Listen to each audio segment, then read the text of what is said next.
Welcome to Satsang. So beautiful to see you and to be together this evening. Wonderful. So glad you're all here. Wonderful.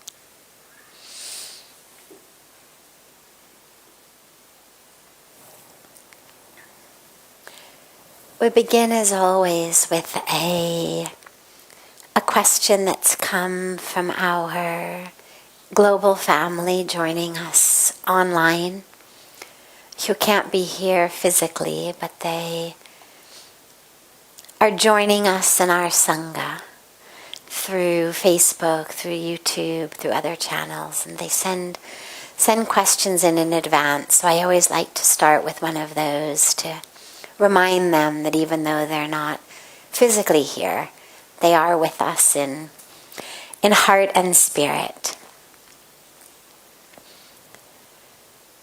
I'm trying to follow the path of devotion, but due to many reasons, I suffer deep resentment, fear, and self-hatred. I read scriptures, but in the Shastras, nothing is written about self-love. If it is, then please guide me. How, in service of a loving God, can I fully love myself with all my imperfections? I'm going to read it again. It was a bit intricate. I am trying to follow the path of devotion, but due to some reason, I suffer from deep resentment, fear, and self-hatred. I read scriptures, but nothing in Shastras is written about self-love. If it is, then please guide me. How, in service of a loving God, can I fully love myself with all my imperfections?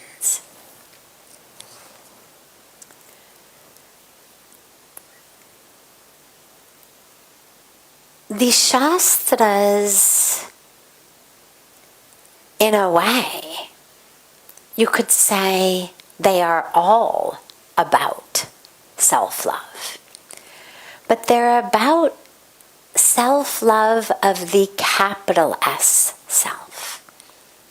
So all of our scriptures are guiding us to the true self. They're all about overcoming ignorance, about letting go of illusion, all about learning to find the true self.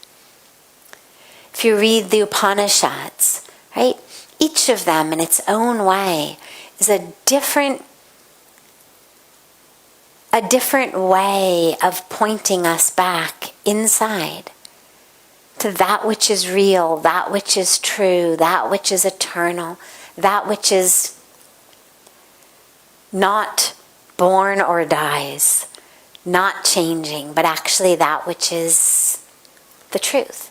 So, although it doesn't speak about self-love per se in those terms, it's all about love your capital S self. That's why you need to discover it. That's why you need to know it. If it weren't divine, if it weren't lovable, why would you spend your whole life learning about it? Why would you spend your whole life looking for it? Nobody ever would say, I have an idea. Spend the next 60, 70 years of your life looking for something. And by the way, it's really, right? If you're going to guide somebody to spend their entire lives looking for something, discovering something, obviously, that something is very special and beautiful. Otherwise, why bother? If that which you're going to find at the end of your lifelong search, the end of all your hours of sadhana, is not so nice, could be a lot better. Why would we do that? So by nature of the fact that we are being guided to spend our lives, our time, our energy, discovering the true self, inherent in that instruction is the fact that that self is not only lovable, but is everything, is the divine. But what this beautiful questioner is referring to, though, isn't the capital S self. It's the lowercase s self. Because when we talk about the capital S self, there are no imperfections. Our divine self, the soul, the spirit, has no imperfections. So when she speaks about resentment and pain from something that's happened in her past, it's a lowercase s self that she's talking about. And the dilemma with that is that we get focused on the imperfections of this lowercase s self, the ego self, the temporary, that which is born, that which dies, that which changes, this body, this story. Well, remember that self is human, right? We have two selves. We have the capital S self that's divine, never born, never dies, what Bhagwan Krishna speaks about in chapter 2 of the Bhagavad Gita, right? Cannot be wet by water or cut by knives or dried by the wind, burned with fire. So we've got that self that is eternal, that is divine. And then we've got our lowercase s self, which is our human self. Now, when we realize and remember it's human, by nature it's imperfect. Anything that is always changing by nature has to be imperfect. Because if it's perfect and it changes, then by definition it wouldn't be perfect anymore. So that which is constantly changing by definition can't be perfect and eternal. So our human self, of course, is imperfect. That's why we're here. It's why we've taken birth.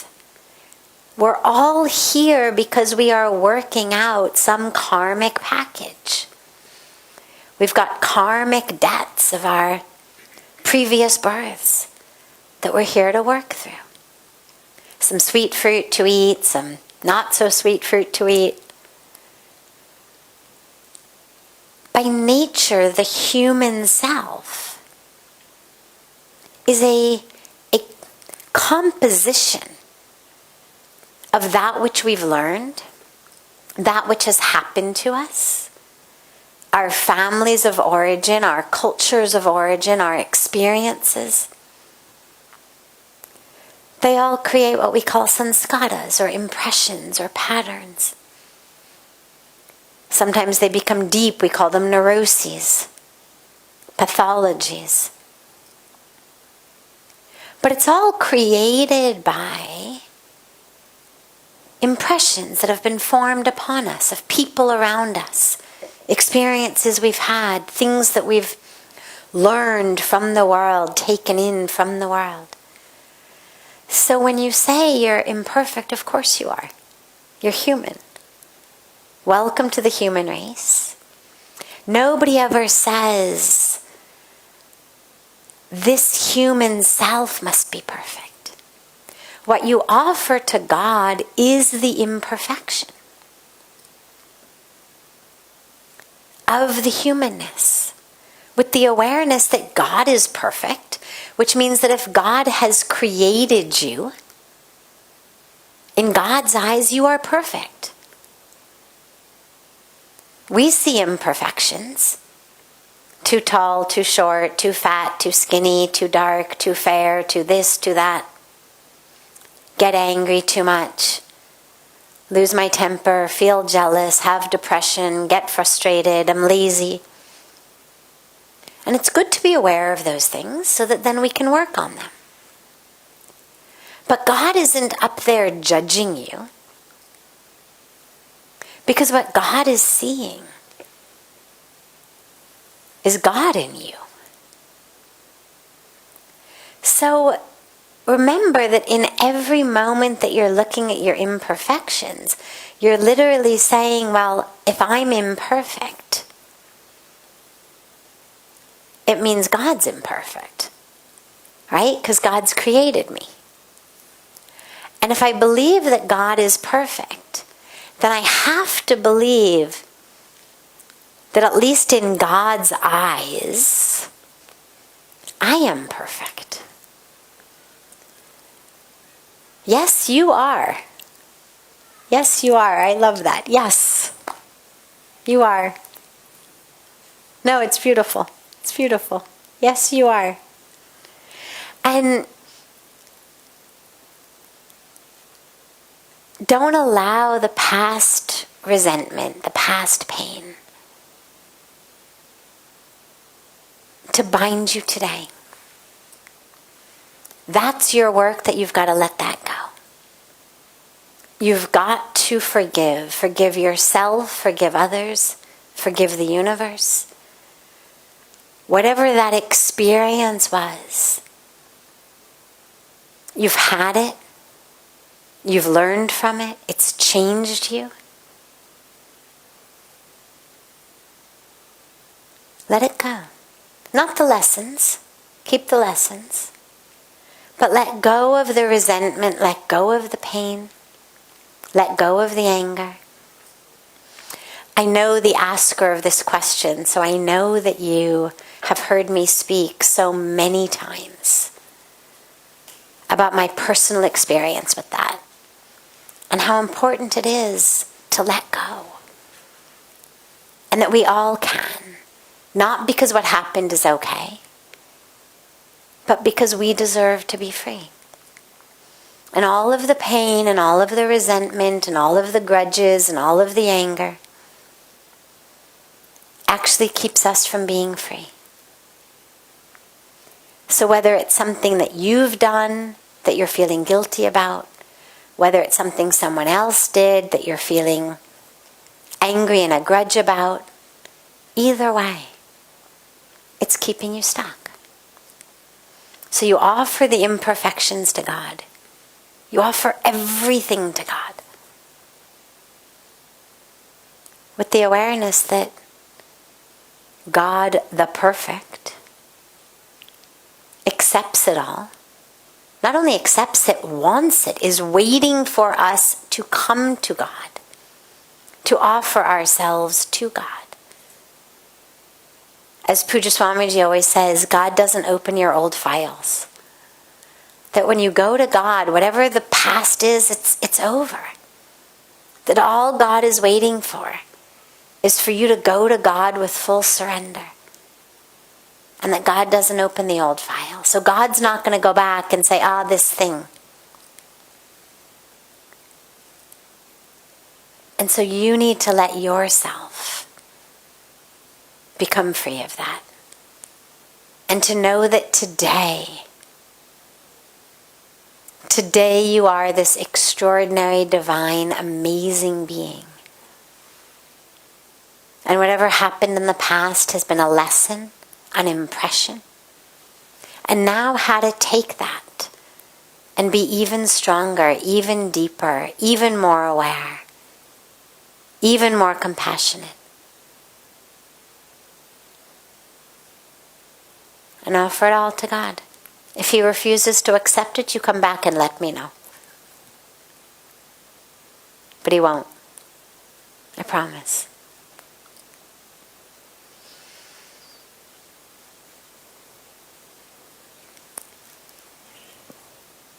If anyone here has any questions, I would be happy to take them.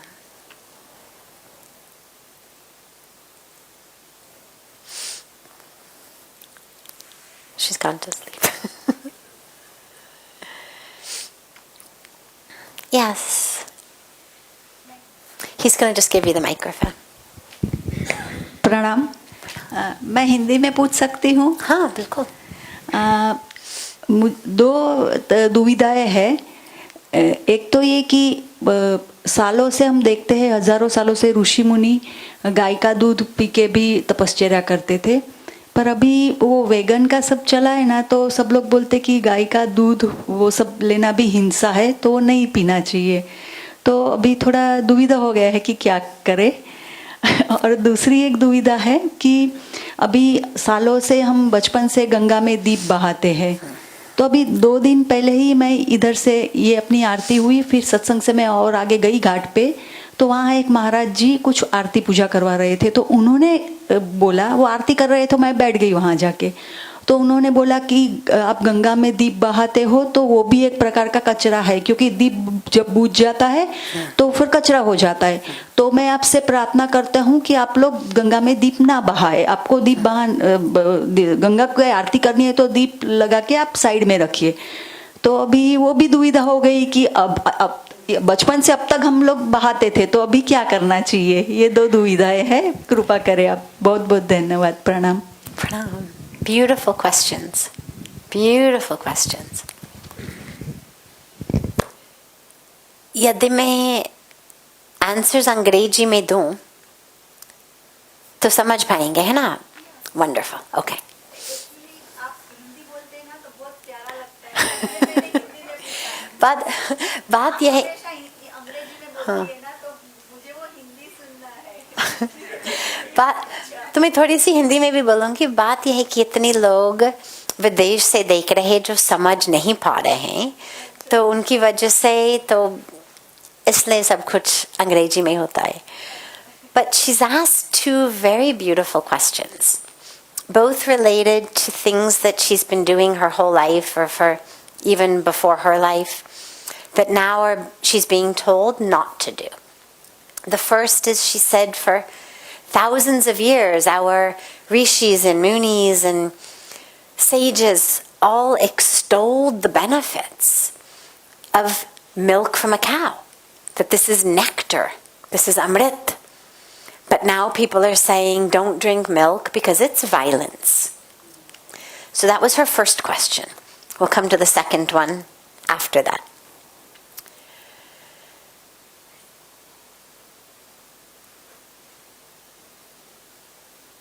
बात यह है कि उसी समय, हजारों साल पहले, thousands of years ago, even hundreds of years ago, even 50 years ago, in India, even maybe 20 years ago,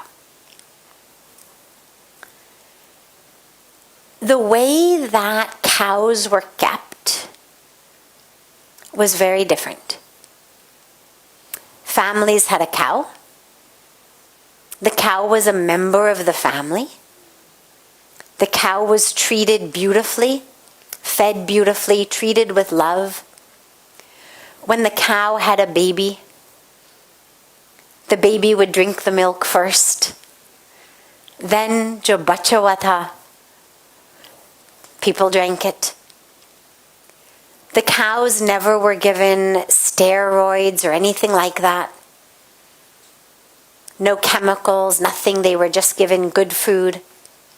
And they spent their days roaming around on the grass, eating grass, being outside in the pastures and the fields.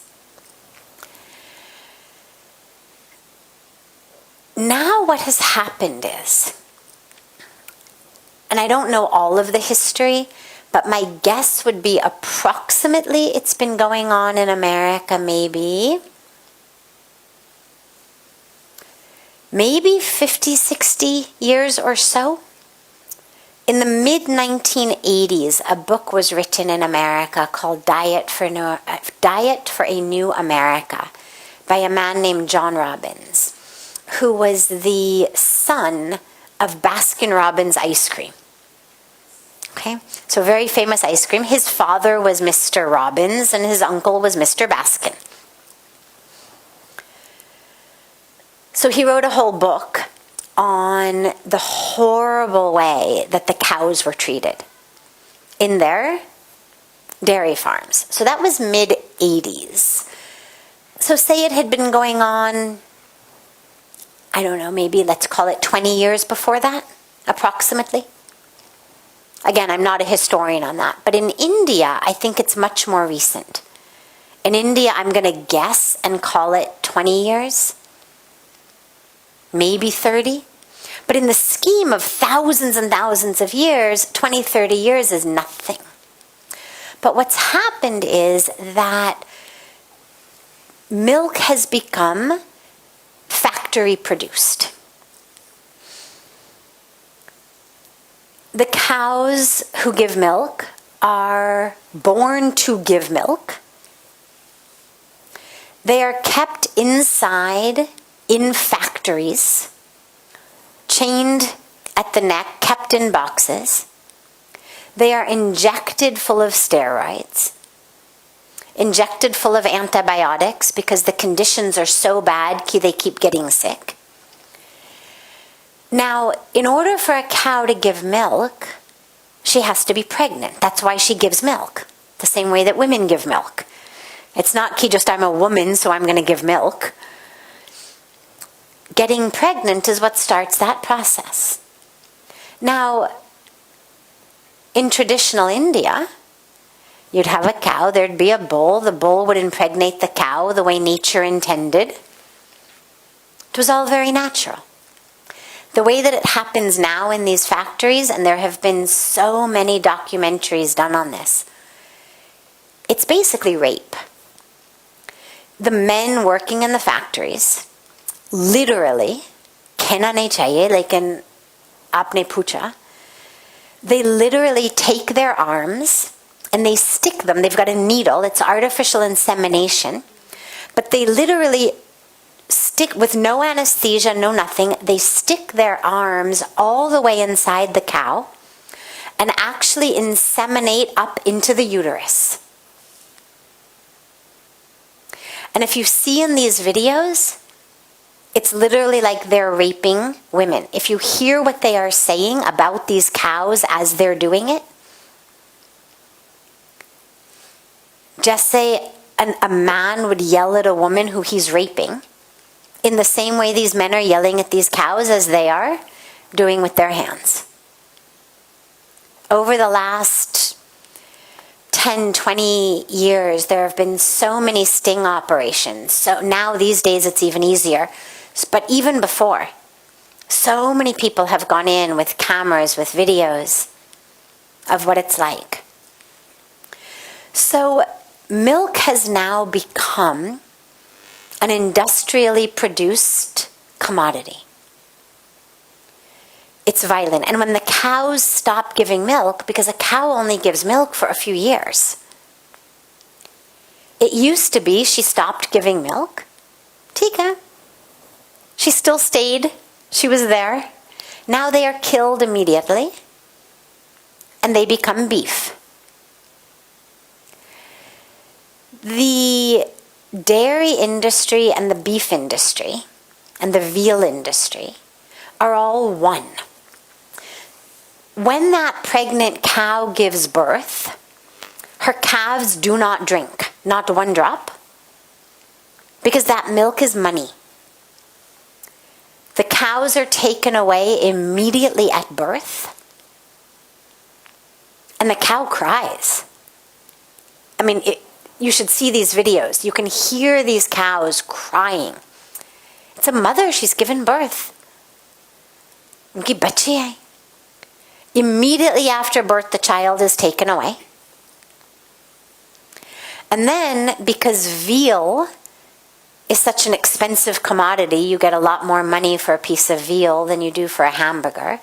Well, veal is very, very, very tender. That's why they call it tender veal cutlets. Very, very, very soft baby cow. Well, but it's soft because there's no muscle. When the cow stands to drink from its mother, it develops muscles. So they literally take these calves They bury them in sand up to here, or they stick them in a cage where they literally can't stand up. Because every bit of them that develops muscle, it's no longer tender. It's no longer soft. Muscle is hard. And they force feed these calves to get big and fat. And then they kill them. So it used to be that even though we didn't eat beef, drinking milk was totally separate. People who kept cows did not then kill the cows and eat the cows. But now the dairy industry and the meat industry have become one. So that's the big reason for it, is the dairy industry now has become an industry of violence. It is no longer reverence. It is no longer Go Mata. It has become an industry of violence. For me, on a personal level, I was a vegan, means don't drink milk, even before I moved to India 25 years ago. When I came here to the ashram, where we have our own cows, and the cows are treated like members of the family, obviously the babies drink first, the babies stay with the mothers. Jo bachue hai, humko peena ka mauka milte. And after they stop giving milk, they still are kept. We always say it's like a cow old age home and cow child care. And like, so one part Goshala, where they give milk, one part, child care center, one part old age home. But I don't drink milk anywhere else. Unless I'm at someone's house who has their own cow. And I know that cow is treated like a member of the family with love, whatnot. But that's very rare that people still have cows. Some do. Most don't. But otherwise, I don't drink milk anywhere in the world. For that reason. But there's also a whole other element to it, which I have found very interesting, because you mentioned the hinsa aspect, the aspect of violence. But there's also a whole trend now in health and wellness that actually says that milk is bad for you. If you go to any holistic medicine practitioner in the West, they will tell you, give up dairy, give up sugar, give up gluten, right? But dairy is right up there. Every healthcare wellness program says no dairy. And the reason for that, it took me a long time, because I was like, Ayurveda says it's great for us. But all of this, it's horrible for you. That's a different reason. That has to do with what's called A1 and A2 milk. Of cows. Jo go bolte hain is actually a different type of cow. Those are the types of cows that the science of Ayurveda says this milk is nectar. The ones that have the hump. The cows that don't have the hump, it's still not amrit. But if the desi go is treated like a member of the family, then by Ayurveda it is considered amrit. Yes. But from a hinsa perspective, tragically, even in India now, and again, not everywhere. At Bibi in India, there's some dairies that are still rooted in respect, but it's quite rare. And the question, of course, becomes, when those cows stop giving milk, to fir kya hota hai? Because economically, remember, for a company to be feeding an animal that it gets nothing from is not a very viable economic model. So I imagine, if you're running a dairy, it's a business. And so when the cow stopped giving milk, the only thing that makes economic sense, if that's your model, is to sell it to become beef, exactly. So by drinking milk, then you're literally putting money in the pockets of the people who are killing cows to eat them. So that's the reason for that. The second question she asked, similar in theme but different in context, is that she was raised offering diyas, lamps, light, into Mother Ganga, into the waters.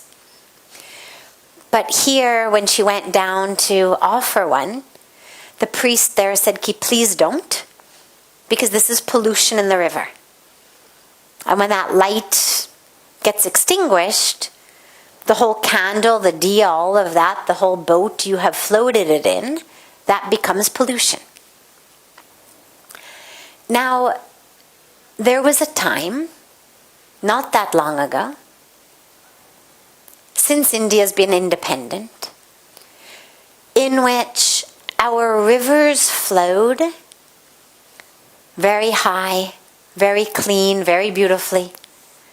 Population was very less.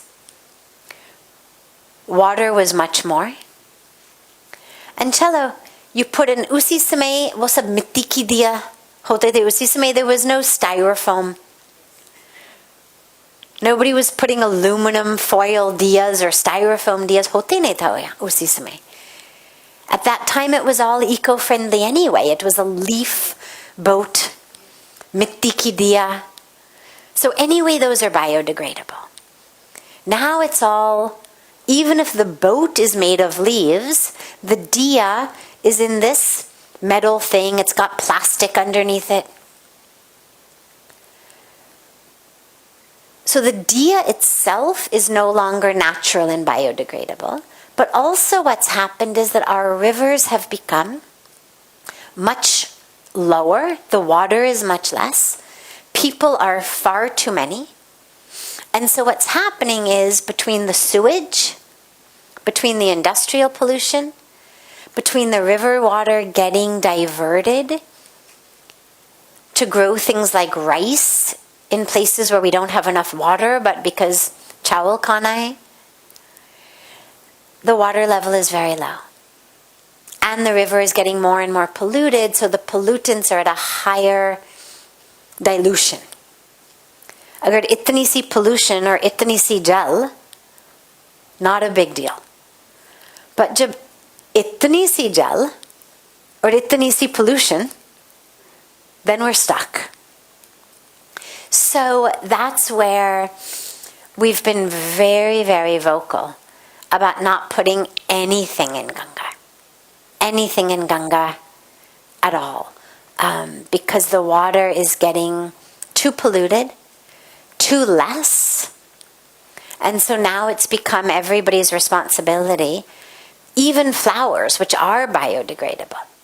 We don't even offer flowers into Ganga anymore. Because even though it's biodegradable, nonetheless, it still chokes up the flow of the river. So, yeah, we offer the diya of our heart. Jo kabhi bujhte nahi. Anyway. So we keep the heart. The heart is burning in love and devotion. And we keep the river flowing clean. But they're both, beautiful questions. And I was speaking, I think it was last night. Maybe 2 nights ago, but I think it was last night. We were talking about truth. And we were talking about that which is right and wrong. And how I was saying it's based on context. And that context changes. And you've raised 2 very beautiful real life examples. There was a time when drinking milk was nectar. And definitely not violent. Rather, it was beneficial to you. Harmless to the cow, who was just another member of the family who happened to have extra milk after her babies drank. But now drinking milk has become violence. There was a time when putting a lamp in Ganga was an act of devotion. It's now an act of pollution. So you've given us two very beautiful examples of exactly what we were talking about. Wonderful. Does anyone else have a question?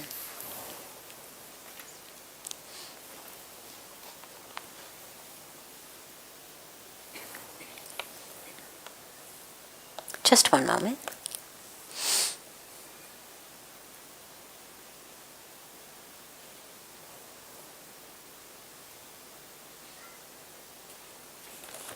Absolutely. Beautiful. Beautiful. Kab tak hai wo? Huh? They're only here 10 minutes. Okay. Unko yahan kahan? Haan. Beautiful. Beautiful. Yeah. We've been running training programs.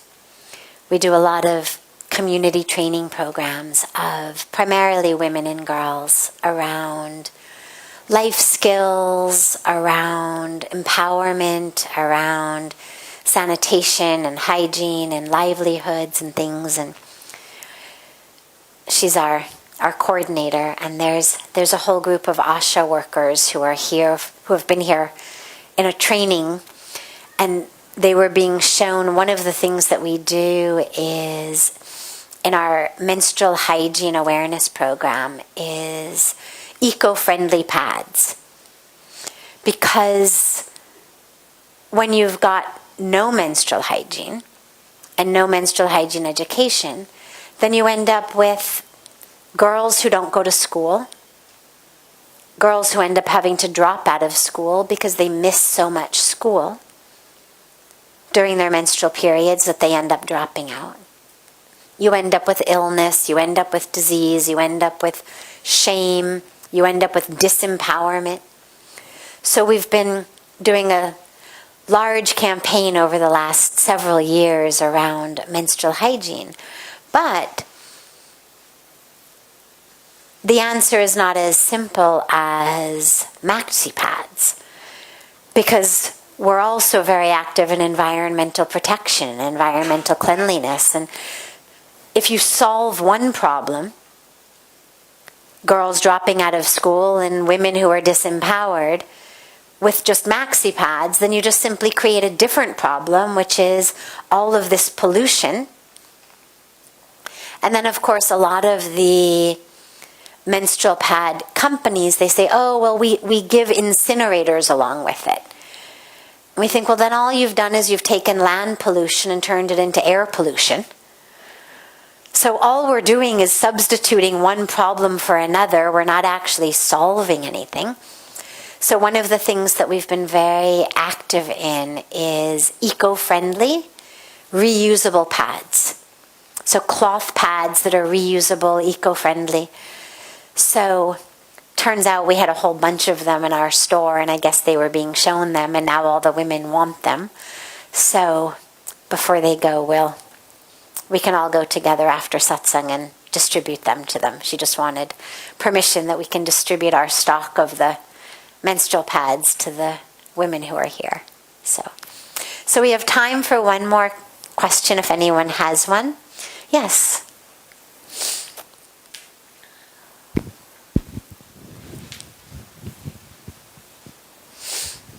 Pranam. So I just wanted to ask you, whatever you're telling us and whatever wisdom or knowledge which we gain seems to be touching us somewhere, no doubt. But then when again we get back into our roles of, whatever we do, we don't seem to be reaching anywhere. We still have all those same issues. Yes. And no matter how much we try, it seems to be a very difficult path to follow. And how do we, bridge that? Beautiful. It is very difficult. The mind The mind is amazing. And the mind works in patterns. We talk about them as sanskaras. Neurologically, we speak about them as patterns or neural networks. And they literally become like grooves in our psyche. We have automatic ways that we act. They've become autopilot. We don't even have to think about it. The things that make us angry, we are angry. The things that make us upset, we are upset. Our habitual way of acting, habitual way of speaking. We don't think about it. It's not like we're making a decision every moment. We're on autopilot most of the time in these patterns. And so yes, we come, we learn, and then we go back and we're back in our patterns. Well, and that's why it's so important to create a new pattern, a new sanskara, a new way. Not easy, but absolutely doable. It just takes time and it takes attention until that becomes your new way. If you are used to sleeping in really late every day, and you decide you're going to start getting up and you're going to meditate. So in the beginning, it's going to be really hard. The body, the mind are going to scream, no, no, no, let me stay in bed. And if you give in, then you'll never develop a new habit. But if you just for the first couple of weeks literally force yourself out of bed, whatever it takes, by hook or crook, what you'll find is that you will set a new pattern, a new way, that it becomes easier day by day. If you've got a habit of getting angry, of yelling, let's go to Anedobia. If you've got a habit of yelling when somebody does something, well, if you allow yourself to keep yelling, you'll keep yelling. But if you decide from now on, no yelling, and even if you get halfway through a sentence and then you remember, oh, no yelling, and you stop, slowly, slowly, you will develop a whole new way of being. But it's going to take some time. It's a new habit. It's a whole new habit. It's like if you break your arm, and your arm is in a cast, you're right-handed, and you break your right hand, it's in a cast. Well, on day one, if you try to sign your name with your left hand, you're nowhere. But if your arm's been in a cast for a month or 6 weeks, by the end of those 6 weeks, you find you actually can sign your name quite nicely with your left hand. You've developed a new groove. The brain has literally changed to enable you to develop this new way of being. And so for you, while you're here, lay a new pattern. If you allow it to just stay like upad ka gyan, then it's not going to trickle down and change you. But if you allow it to actually go deep, and you allow yourself after satsang then to introspect, make it yours, make it personal. Yes, there was wisdom, but what does that mean for me? It's not gyan for gyan's sake. It's what does it mean in my life? Allow yourself to really contemplate that while you're here. See what it means for the patterns of your life while you're here. While you're here, think about what you're going to change. What will be different? Write it down. And start it while you're here. Make it really specific. This is what I've understood. Therefore, this is how I'm going to change. Write down what you've learned. Keep it with you. So that then every night before you sleep, you can relearn. It doesn't have to be pages and pages. It can be bullet points. But that which impacted you. Because what I've seen with satsang is everyone walks away with the parts that are meant for them. And so many people in such different life circumstances say, that was exactly what I needed to hear. But they've heard it for very different reasons, and they've even heard different things. So note down what it means for you. Where are going to be the places in your life that you're likely to get stuck? That you're likely to fall back? And then it's just a matter of being conscious. When you enter those moments again, can you enter them consciously? Knowing, oh yeah, this is one of those challenging situations where I'm likely to slip back. It's like they always say, going back into the family. You come to an ashram, you go on a meditation retreat, there's all this beautiful awakening, and then people go back into their families, right? So we know families are challenges. So be aware of that, recognize that. Okay, what are my triggers? Is tonight the full moon or tomorrow's the full moon? Tomorrow. Tonight. A beautiful full moon night. For our family joining us from all over the world, have a beautiful morning, beautiful day, and look so forward to seeing you all tomorrow.